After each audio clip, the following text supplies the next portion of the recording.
Dans notre précédente vidéo, nous avons parlé, comme dans beaucoup de sites web congolais, de la mort de Kyungu Mwanza par empoisonnement causé par Hippolyte Kanambe. Malheureusement, nous venons d'apprendre que ce dernier serait en vie, mais nous prenons cela avec beaucoup de réserve. Car, jusque-là, nous n'avons aucun élément sûr ne justifiant cette contradiction. Par contre, si tel était le cas, que M. Kyungu est bel et bien vivant, cela ne changerait pas la motivation de tout le peuple congolais, qui est déterminé à mettre hors d'état de nuire tous ces malfrats, qui veulent remplir leurs poches au détriment de notre beau pays au profit des Rwandais, sous la direction de Hippolyte Kanambe.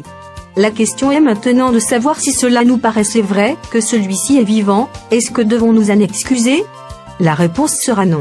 Cela au contraire devra endurcir notre position vis-à-vis de tous ces collabos, qui pour nous sont spirituellement morts. Ils ne veulent pas voir la réalité en face, bien qu'ils ont été témoins de plusieurs assassinats commis par Hippolyte Kanambe, en utilisant diverses méthodes d'élimination physique, dont nous citerons l'exemple du vaillant général Mbunza Mabe, dont nous saluons la mémoire, le cas de Samba Kaputo, qui était son directeur de cabinet, d'Armand Tungulu, de Floribert Chebeya, de Fidel Bazana, du cardinal Etchou, du député Botetti, des plusieurs officiers et sous-officiers ainsi que d'autres compatriotes tombés avant, pendant et après les élections dont la liste est longue. Malgré ces atrocités commises, Hippolyte Kanambe ne cesse de recevoir un appui des pays développés qui de bonne foi observent tout ce qu'il fait. C'est aussi une complicité de leur part. Ainsi, pour montrer à Hippolyte Kanambe que le peuple congolais est au courant de toutes ces stratégies diaboliques, dont nous tenterons d'énumérer quelques-unes, on se dit prêt d'intensifier notre tactique d'usure de toutes les forces maléfiques utilisées par Hippolyte Kanambe et collabo en accélérant et en augmentant le rythme de nos opérations, pour que le fruit tombe tout seul. Car, tous ces malheurs que vous avez préparés pour la RDC deviennent nuls et aura aucun effet. Voici quelques stratégies du président rwandais Paul Kagame pour balkaniser la RDC. 1. Corrompre les Congolais, parce qu'ils sont encore aveugles, et n'ont pas encore su que l'argent a sa fin, ils aiment une vie facile et rapide. 2. Créer une confusion entre les Congolais eux-mêmes, parce qu'ils sont des assoiffés de pouvoir et sont encore immatures sur le plan politique. Ils ne peuvent pas penser plus loin que leur nez. Le régime de Mobutu a gravé dans leur mémoire la vie facile, celle du présent.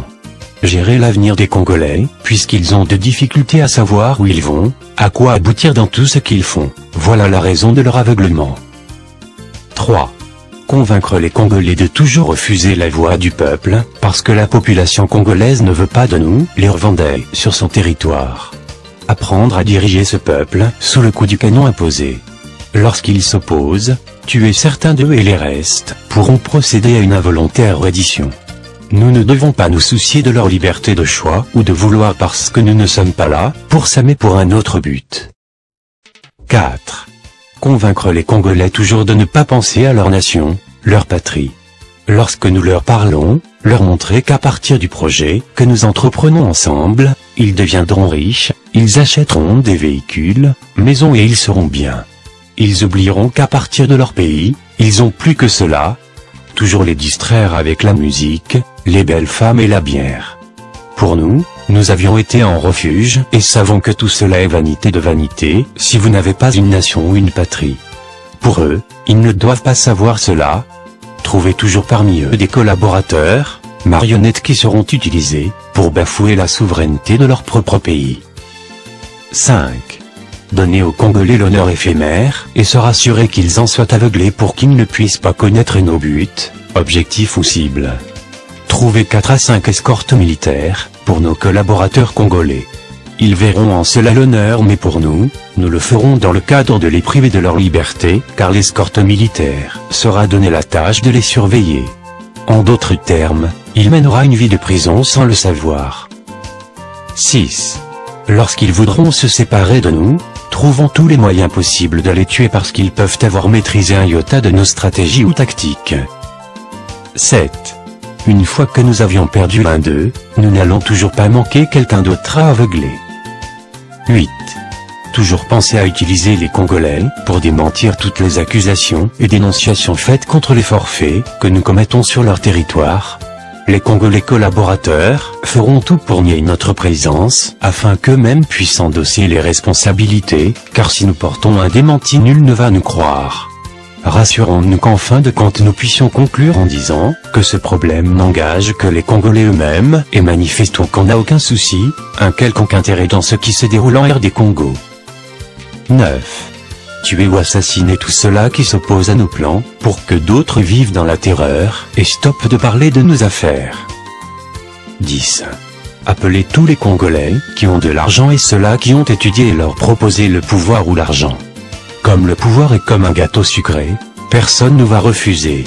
Utilisons surtout leurs études et leurs richesses pour détruire leur pays, car à partir de leurs ruines, nous bâtirons notre Rwanda et un jour nous leur donnerons des métiers d'enseignants et d'autres sales métiers, surtout ceux tirés là qui jadis étaient nos collaborateurs, et surtout qu'en ce moment-là nous ne bénéficierons rien d'eux.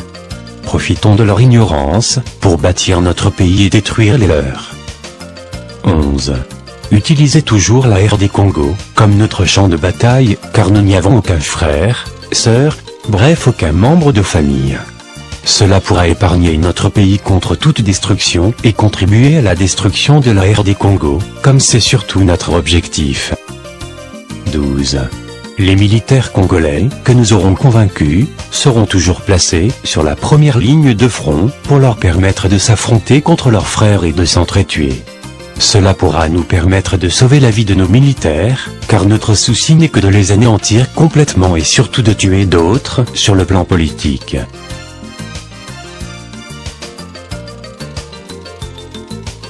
13.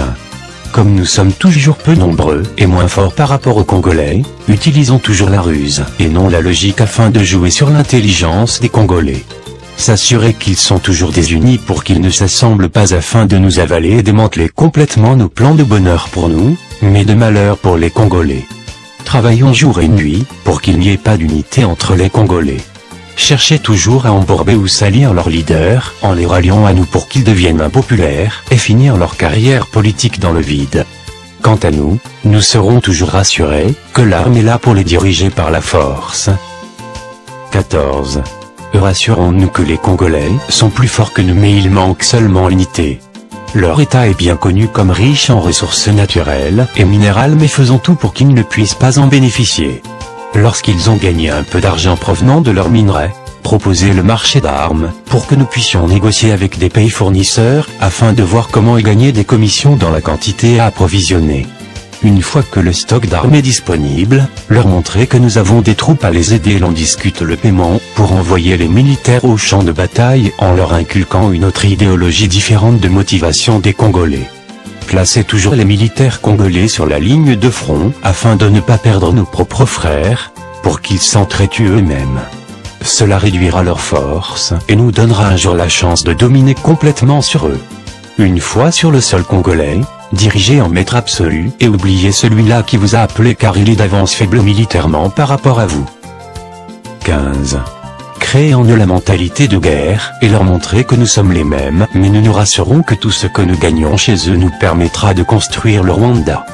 Tout ce que les Congolais collaborateurs achèteront au Rwanda, laissez-les paisibles comme nous sommes encore dans les mêmes business, mais une fois que nous n'avons rien de commun avec eux et qu'ils ne peuvent plus nous être utiles, montrez-les que leurs biens achetés au Rwanda entrent dans la catégorie des biens mal acquis, et d'office les confisquer.